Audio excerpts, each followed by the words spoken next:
Today we take a look at the work of Douglas Chapman. He pioneered the use of statistics to study animals to help control populations that were stable. You know, Goldilocks conditions with there being not too many and not too few. Chapman mainly studied aquatic animals like whales, fish, and mollusks, but an interesting outgrowth of his work developed around the Arctic fox. The statistical study of them showed them to be cyclic in their population sizes, and it seemed to show that there was a 3-year cycle, which in itself was interesting. In captivity, the animals lived to be 14 years old rather easily. Then one of the researchers decided to study the studies. That is, a great many of the reports were gathered and reviewed. They clearly showed the pattern, but something else was going on. When field researchers, otherwise known as graduate students, first started doing their census of the animals, they did not know how to count them too well. They did not know the signs, tracks, and habits of the animals, so their counts were low.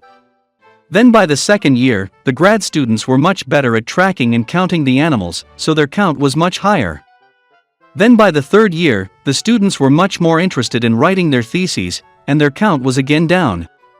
This gave the picture that there was a 3-year boom and bust with the population of the Arctic foxes, which in fact it was a human-made error.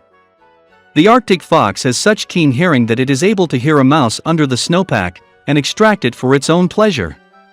These same researchers, who lost count in their third year, were able to record that the success of the fox more than doubled when it was aligned with Earth's magnetic poles.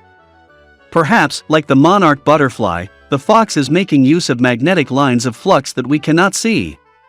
I was chatting with the late James Randi about this, and he told me of a similar human-made error that he called the Randi effect. When humans are measuring the sizes of things, and then graphing them, they are very hesitant to measure something in nature as a perfect whole number. That is, if the measurement of the diameter of a snail is exactly 1 inch, the person doing the measurement is reluctant to record something as exact as 1 inch, so he or she will fudge just a bit and record something slightly less or more.